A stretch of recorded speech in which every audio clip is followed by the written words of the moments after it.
The air in Miller's John Deere dealership hung thick and heavy, a unique cocktail of new rubber, fresh green paint, and the faint, cloying sweetness of stale coffee from the pot in the corner. It was the smell of progress, the smell of money. It was July of 1973, and the whole world felt like it was running a fever. Corn was over $2 a bushel and climbing. Soybeans were chasing 6, and every farmer in Knox County with a pulse and a line of credit was trying to figure out how to farm more ground, faster. Chet Miller, a man whose ambition was barely contained by his tight polyester suit, was holding court by the parts counter. He had a smile that never quite reached his eyes, and a handshake that always felt like he was sizing you up for a loan. His prize customer, Ray Vance, was leaning against the counter, signing a sheaf of papers with a flourish. Ray was a big man, running to fat in his middle years, his face perpetually flushed from either the sun or the pressure of the loans he was carrying. He'd just traded in a 2-year-old 4-20 for a brand new 4630, complete with the revolutionary Sound Guard cab. It sat out on the lot, a green and yellow behemoth, its air-conditioned, dust-free interior, a testament to the new age of farming. "She's a beauty, Ray," Chet said, slapping him on the back.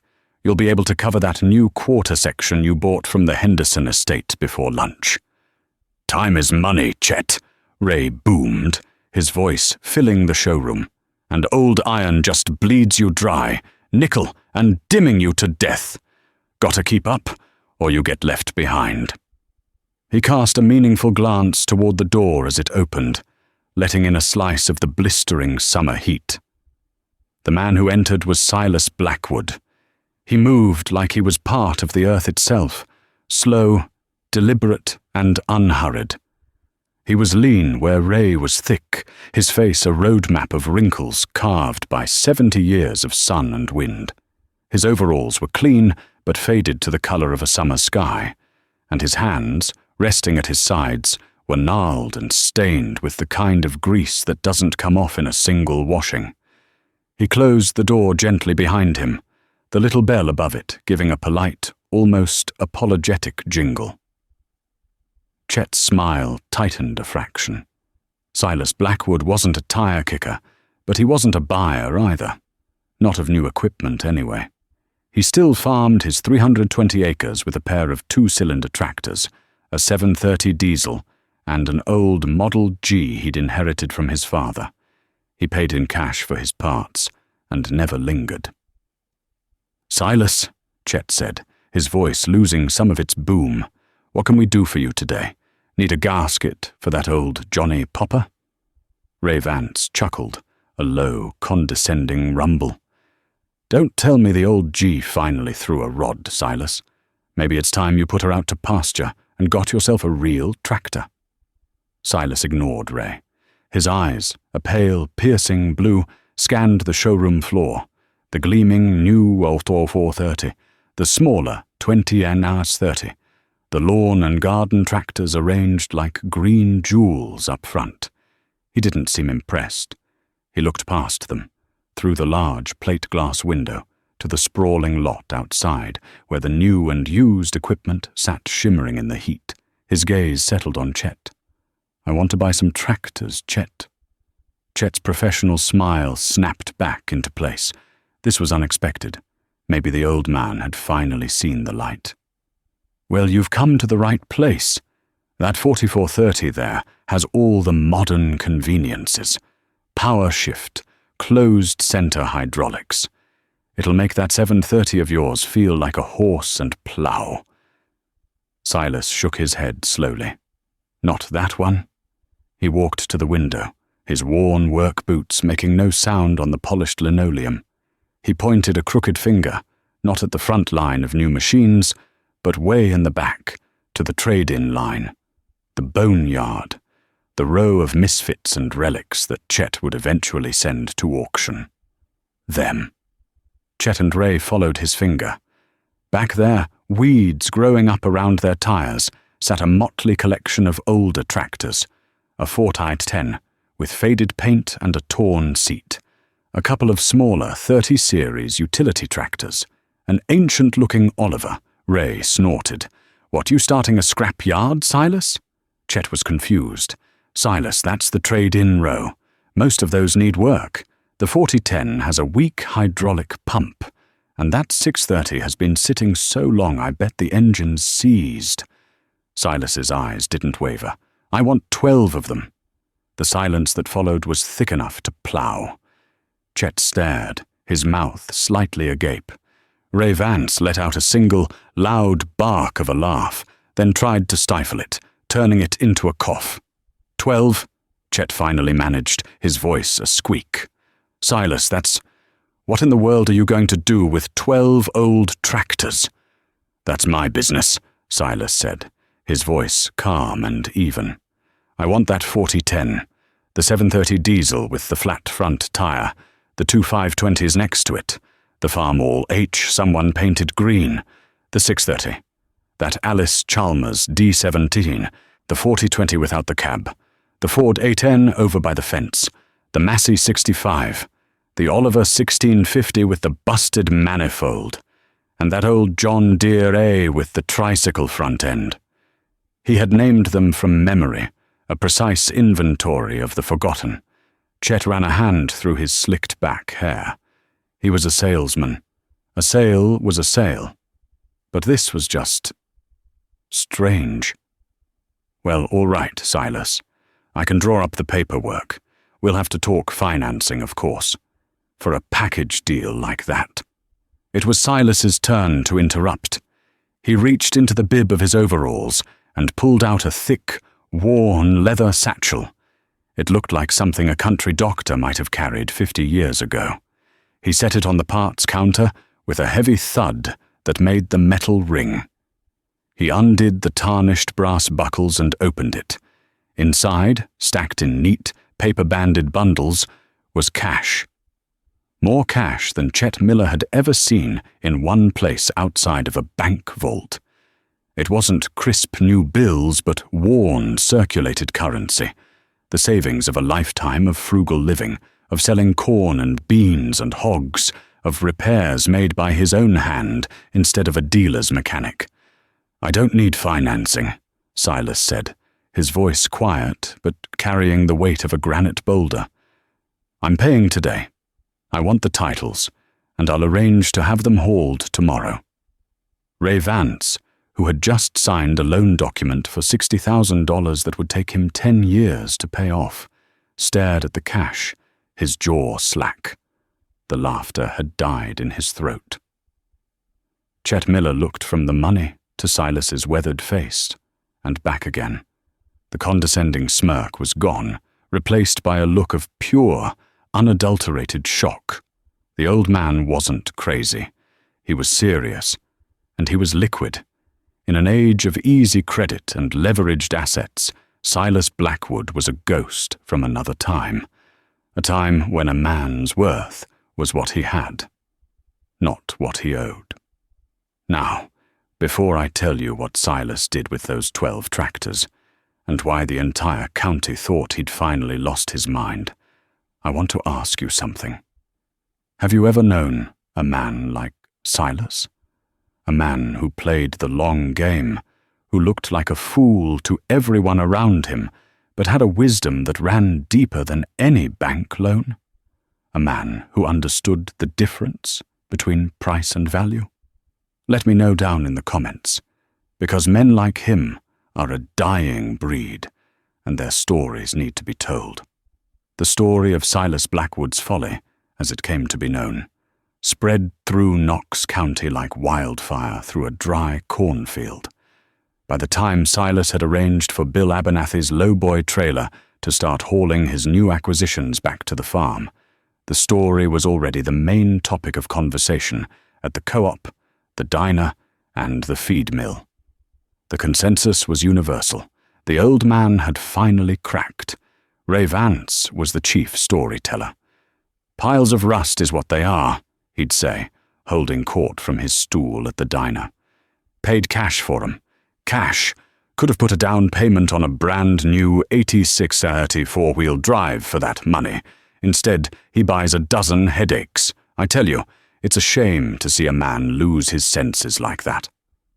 The scorn was a physical thing, a wave of whispers and headshakes that followed Silas whenever he went to town.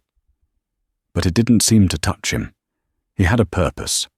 He and his teenage son, Tom, spent the next week arranging the tractors in a long, silent row behind the main barn.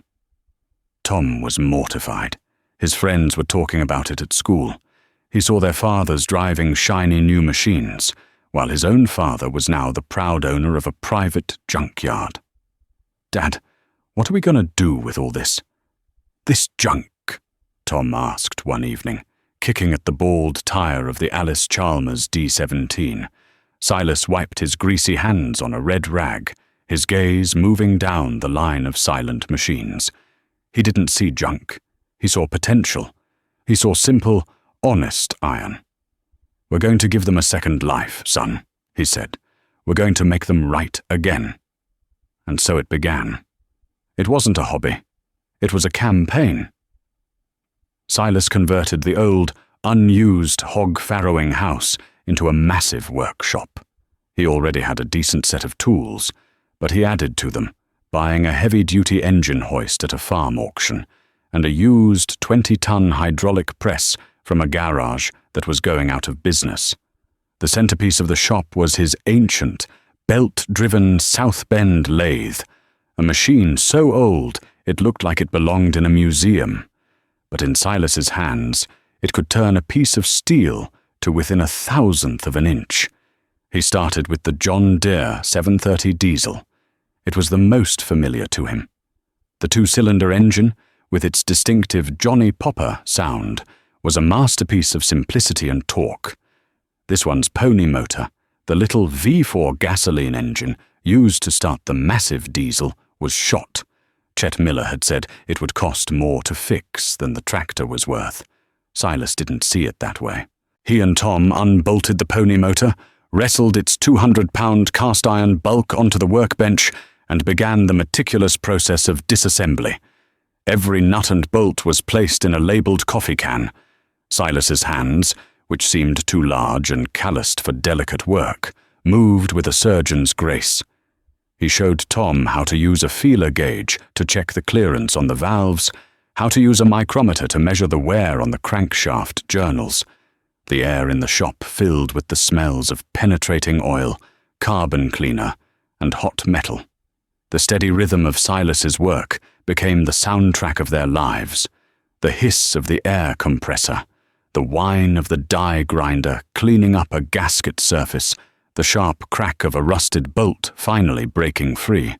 He found the problem, a cracked block, hidden beneath years of grime. A fatal flaw, according to the dealership.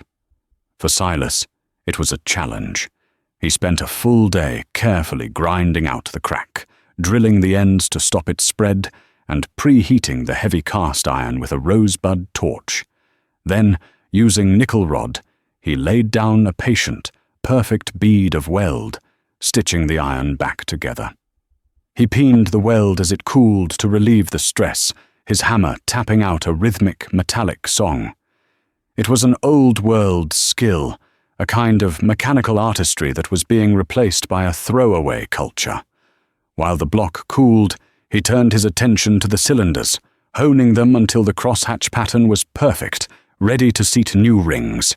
He ground the valves, lapping them into their seats with grinding compound until they sealed perfectly. He ordered a rebuild kit, new pistons, rings, bearings, and gaskets, paying for it with cash from a tin box in the barn. Weeks turned into months. The 730 was followed by the 40-10. Its hydraulic pump was weak, just as Chet had said. Silas tore it down on the bench, discovering the stroke control valve was scored. A new pump from Deere was $800. Silas spent 2 days on his lathe, carefully turning a new sleeve for the valve, pressing it in, and then honing it to a mirror finish. The pump worked better than new. The community watched and whispered. They saw the lights on in Silas's shop late into the night. They saw him hauling engines and transmissions with his old chain hoist. They called him a tinkerer, a hoarder, a man obsessed with relics while the world moved on.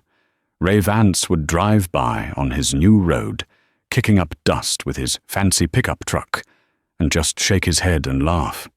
Polishing brass on the Titanic, he told everyone at the co-op. The hardship wasn't just the scorn, it was the work itself. It was brutal, physical labor. It was summers spent in a tin-roofed shop that felt like a blast furnace, and winters where the cold steel of a wrench would suck the heat right out of your bones. Tom, at first resentful, slowly began to change. He saw the integrity in his father's work, the deep satisfaction of bringing a dead thing back to life.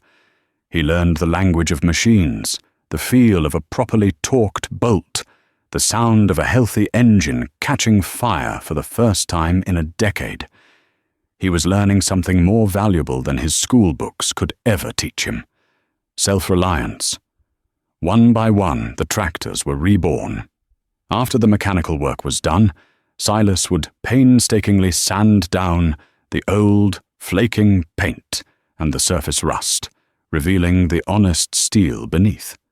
Then, with an old Binks spray gun, he would lay on fresh coats of classic John Deere green, or Farmall red, or Alice Chalmers orange.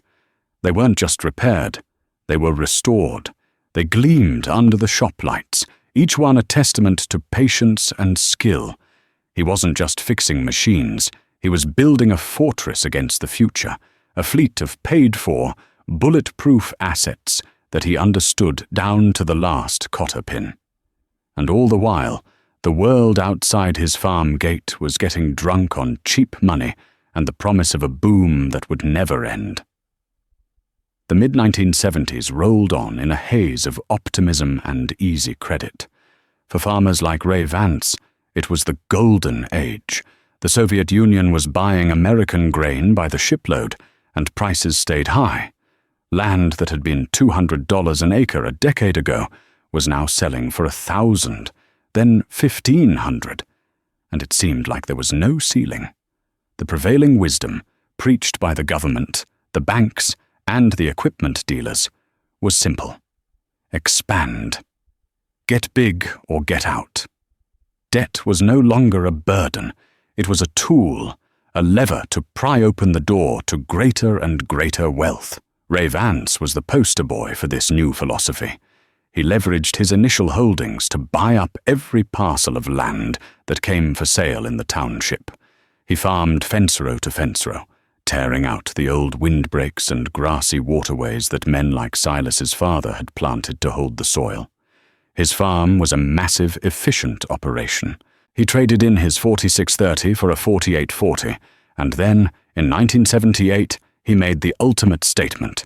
He bought a brand new John Deere 8640, a massive articulated four-wheel drive tractor that cost more than Silas's entire farm was worth.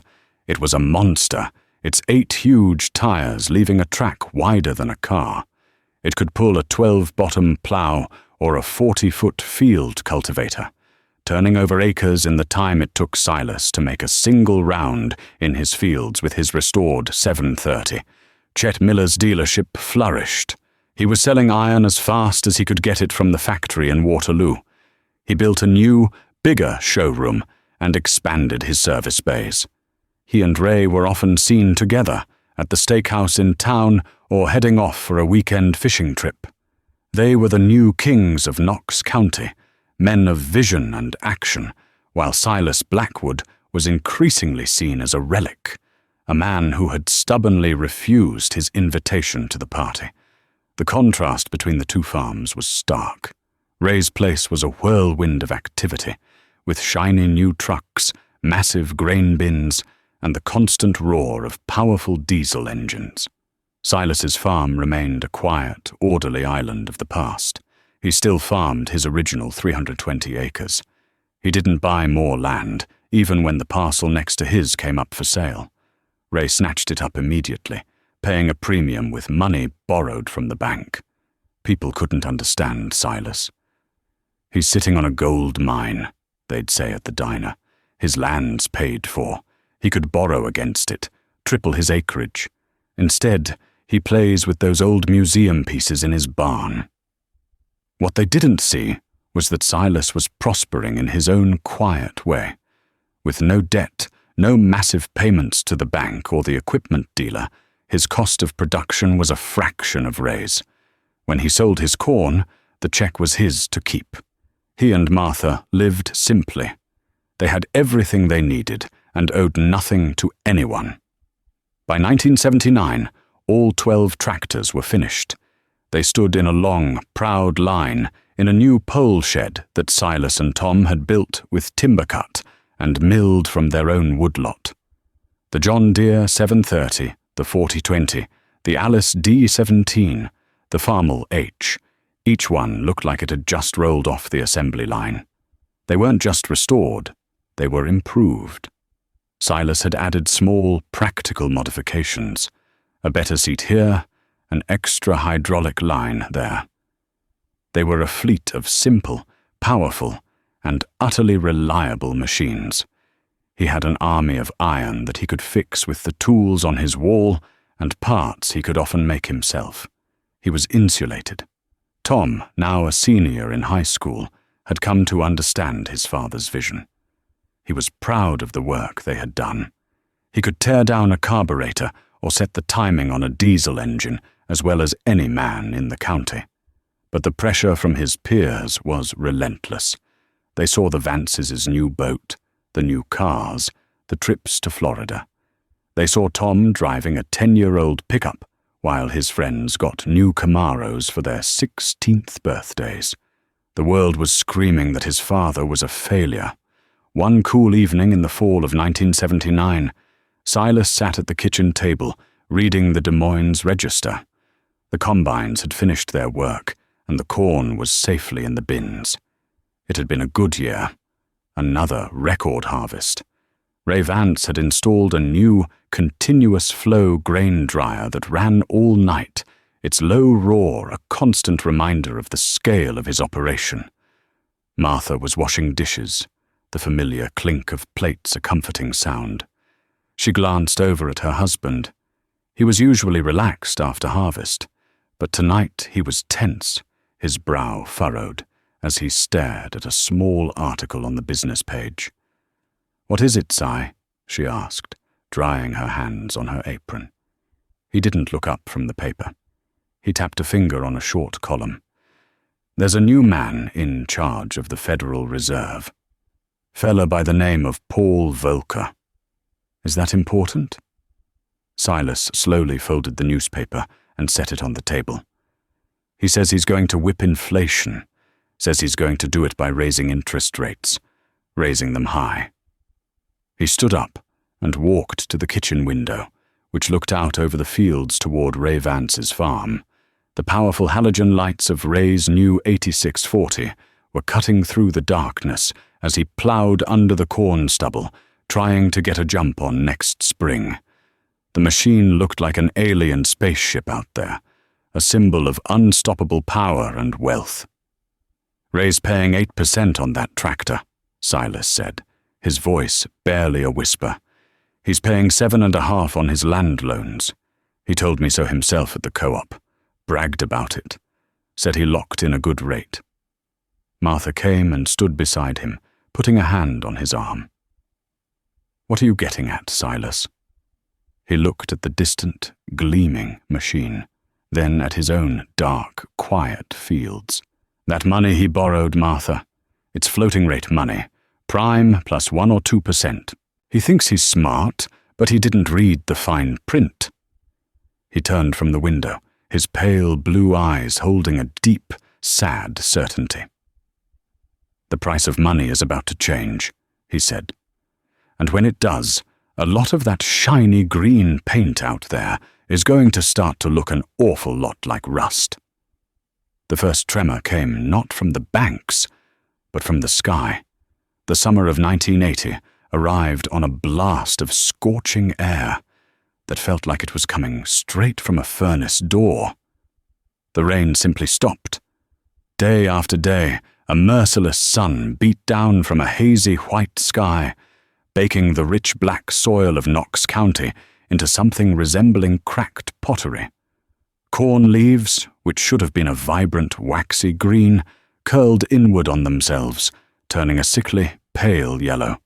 The soybeans, normally lush and full by July, were stunted little bushes, their leaves drooping in the perpetual heat. Silas watched the sky, his face a mask of concern. He and Tom worked through the blistering heat, cultivating the corn with the old Farmall H, its narrow front wheels navigating the rows with precision. The soil was so dry and powdery that the tractor kicked up a cloud of dust that hung in the still air for an hour after they'd passed. "We're just stirring dust, Dad," Tom said one afternoon, his face caked in a layer of grime. "We're breaking the crust," Silas replied, wiping sweat from his brow with the back of a greasy hand. "Got to keep what little moisture is down deep from wicking up to the surface. It's all we can do." For Ray Vance, the drought was a catastrophe of a different scale. His massive fields, planted fence row to fence row, had no windbreaks to slow the hot, dry winds that began to blow in August, carrying away his precious topsoil. His huge equipment was designed for speed and scale, not for the delicate, soil-saving cultivation Silas was practicing. Worse, his new center-pivot irrigation system, which he'd installed on a quarter section for $100,000 borrowed dollars, was useless. The creek it drew from had slowed to a muddy trickle. Then came the second tremor, this one from Washington. In response to the Soviet invasion of Afghanistan, President Carter announced a grain embargo. The market, which had been the foundation of the entire farm boom, collapsed overnight. Corn prices plummeted from over $3 a bushel to barely $2. Soybeans followed suit. The lifeline of cash that farmers like Ray Vance depended on to service their massive debt was suddenly choked off. The final blow landed in Ray's own machine shed. One sweltering afternoon, his prized 8640, the symbol of his dominance, simply died in the middle of a field. One moment it was pulling a 40-foot disc with a throaty roar. The next, there was a sickening clank from its powertrain. And then silence. Ray climbed down from the air-conditioned cab into the oppressive heat, his face already flushed with anger. A dark pool of hydraulic fluid was spreading in the dust beneath the tractor's articulated belly. He called Chet Miller's dealership. It took them 2 days to get a mechanic out.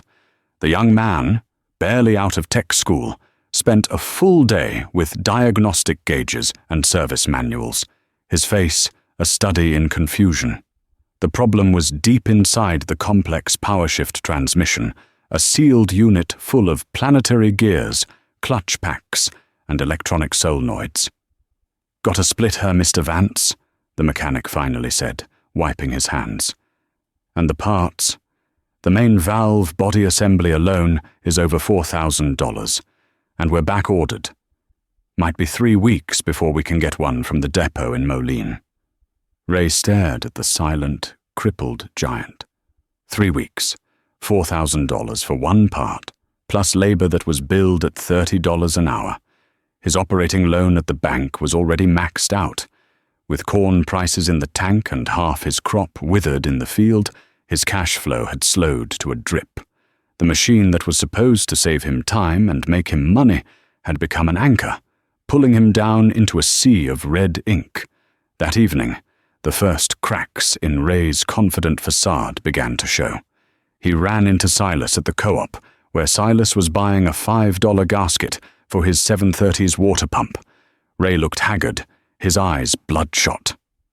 "Heard you had some trouble with the big tractor," Silas said, his voice even, without a hint of gloating.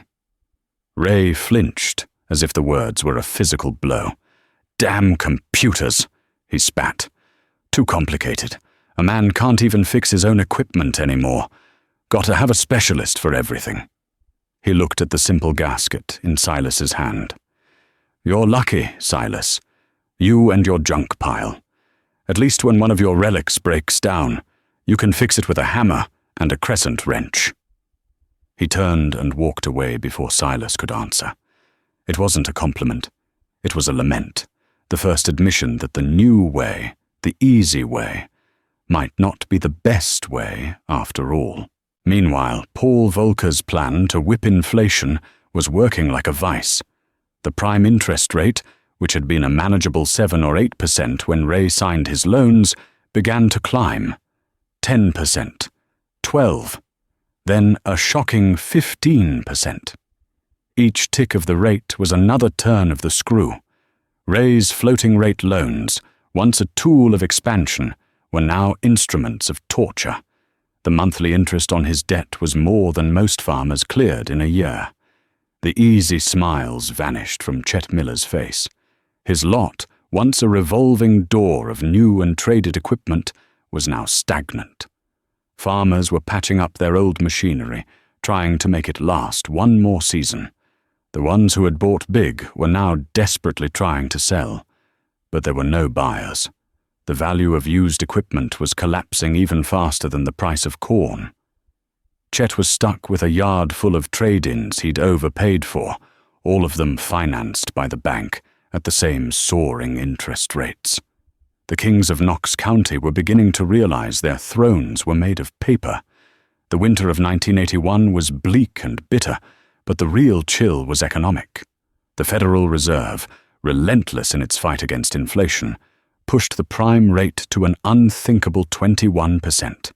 The entire financial structure of American agriculture, built on the assumption of cheap money and rising asset values, shattered. Land prices, which had been the collateral for a generation of debt, fell off a cliff. A farm that had been appraised at $2,000 an acre was now struggling to find a buyer at $800. Men who had thought they were millionaires on paper discovered they were bankrupt in reality.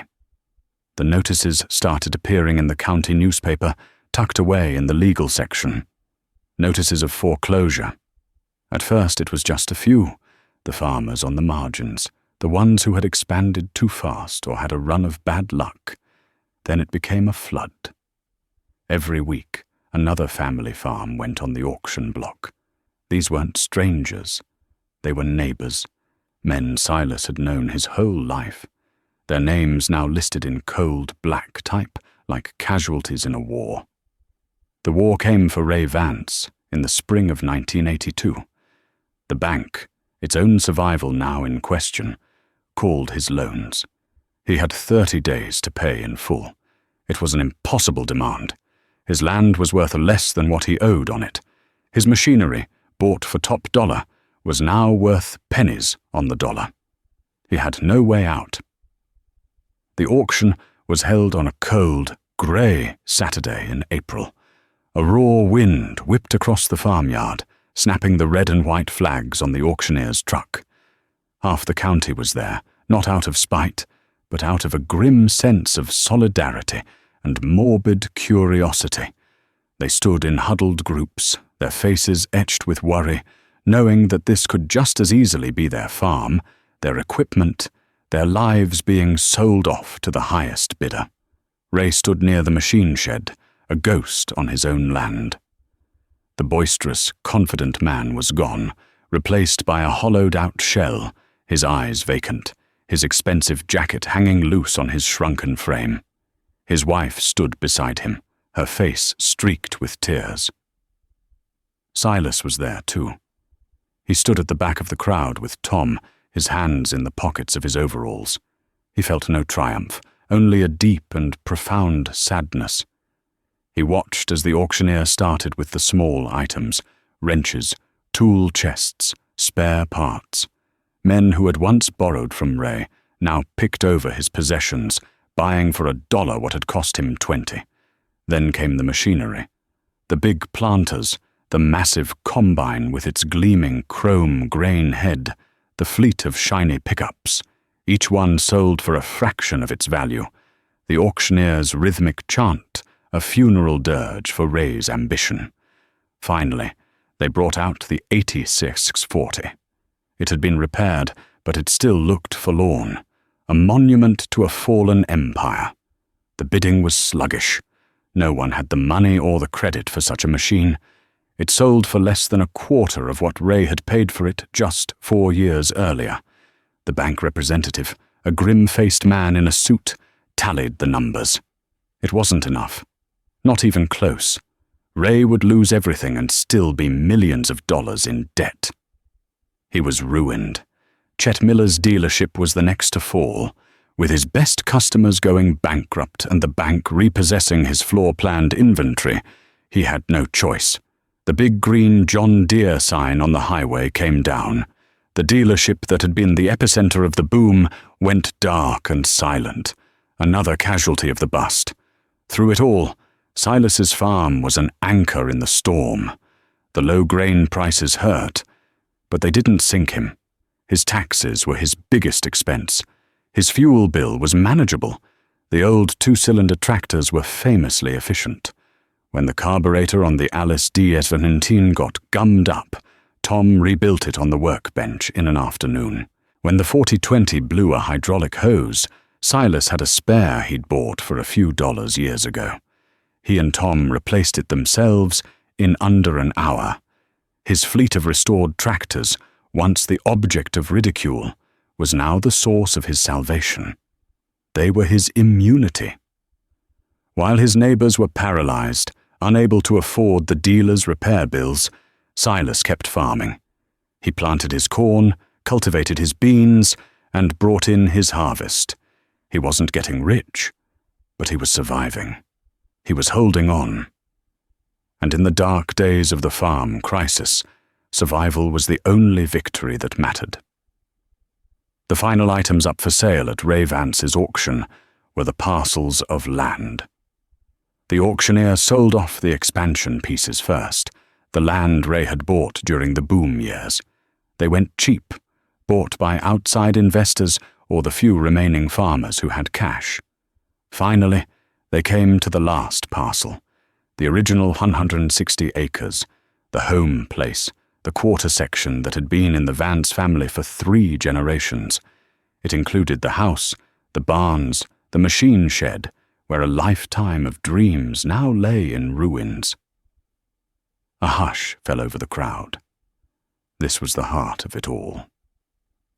Ray's wife let out a sob and buried her face in his shoulder. The auctioneer started the bidding. It was slow, hesitant. No one wanted to be the one to take a man's home. A lawyer representing the bank put in a lowball bid. It looked like the bank would take it back, erasing the Vance family from the county map forever. Then, from the back of the crowd, a clear, calm voice spoke up. "I'll bid." Every head turned. It was Silas Blackwood. He stood straight, his gaze fixed on the auctioneer. The crowd murmured. What was the old man doing? He never bought land.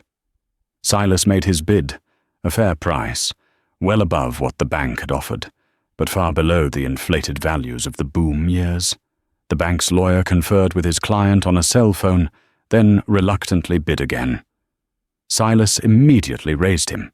The lawyer sighed and shook his head. He was done. "Sold!"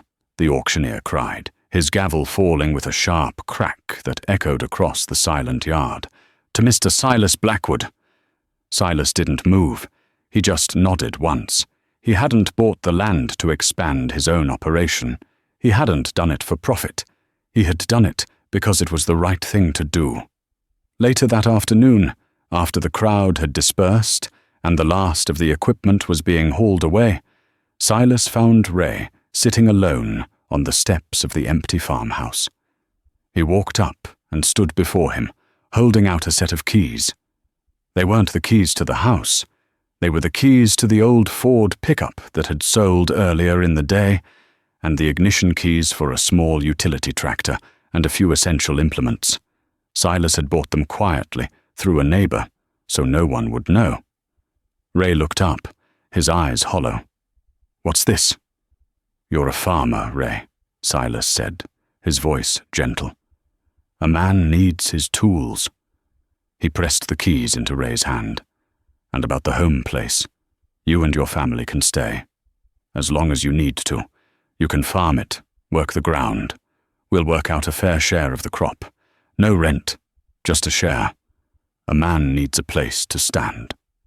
Ray stared at the keys, then at the old man's weathered face.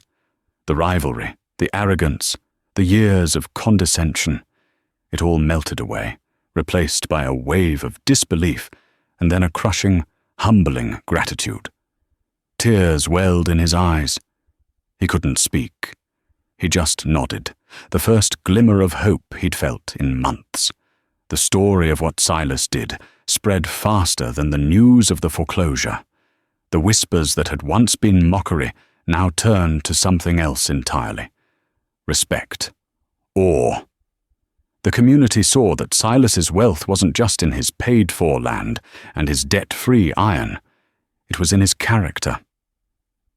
In the years that followed, Silas's farm became an unofficial center of the recovering community. Farmers, their credit gone and their trust in the system shattered, started coming to him. They brought their aging equipment to his shop, the one they used to laugh at. Silas and Tom, now a grown man farming alongside his father, never turned anyone away. They'd spend their evenings and weekends helping neighbors rebuild an engine, weld a cracked frame, or machine a part that was no longer available. Silas never charged for his labor, only for the cost of the parts. He was repaid in bushels of seed corn, in sides of beef, in the quiet, heartfelt thanks of men he was helping to save. His workshop, filled with his 12 resurrected tractors, had become an ark, carrying his neighbors through the flood. Time moved on. The 1980s gave way to the 90s. The farm economy slowly healed, scarred, but wiser. Tom eventually took over the day-to-day operations of the Blackwood farm. He ran it with his father's principles, keeping the debt low and the iron simple. He added another one of the restored tractors to his own fleet, the Oliver 1650, and the farm prospered, a quiet testament to the wisdom of the long game. Ray Vance eventually got back on his feet. He never became a big operator again, but he farmed the home quarter as Silas's tenant and partner, a humbler and happier man. The two old rivals became something akin to friends, bonded by the shared memory of hardship and grace. One warm autumn evening, years later, Silas, now well into his 80s, was out in the old farrowing house, his shop. His hands, gnarled with arthritis, were no longer steady enough for the precise work on the lathe, but he could still tinker. His grandson, a boy of 10 with Tom's dark hair and Silas's piercing blue eyes, was with him. The boy was watching his grandfather carefully clean the sediment bowl on the old John Deere Model G, the very tractor Silas had inherited from his own father. "Grandpa," the boy asked, "why do we still use these old tractors? Dad's friend has a new one with a TV in it." Silas smiled, a slow spreading of wrinkles on his time-worn face. He tightened the bowl with a small wrench and wiped his hands on a clean red rag. He put a hand on the boy's shoulder and looked around the shop at the silent, steadfast rows of green and red and orange iron. Each one was a story. Each one was a lesson. "There's nothing wrong with new things, son," he said, his voice a soft, gravelly rumble. "But it's important to understand what you're really buying. That fellow with the new tractor, he doesn't own it. The bank owns it. And he doesn't just owe them money. He owes them his freedom. Every decision he makes, every crop he plants, he's got to think about that payment." He gestured to the line of machines, their paint still gleaming under the single light bulb. We own these. They don't ask for much. A little fuel, a little grease, and a bit of patience. They don't break down in ways you can't understand. They teach you to rely on your own two hands, on your own mind. He looked out the open shop door at the fields, bathed in the golden light of the setting sun. The familiar, rhythmic pop-pop-pop of the 7:30 drifted on the evening air as Tom finished the last round of dissing. It was the sound of independence, the sound of survival. "Never bet the farm, boy," Silas said, his gaze distant. "And always remember the difference between the price of a thing and its true worth." The boy nodded, not fully understanding, but filing the words away. He looked at the old tractor, then at his grandfather's wise, kind face, and he knew he was in the presence of a quiet greatness. The legacy was safe. The harvest was in.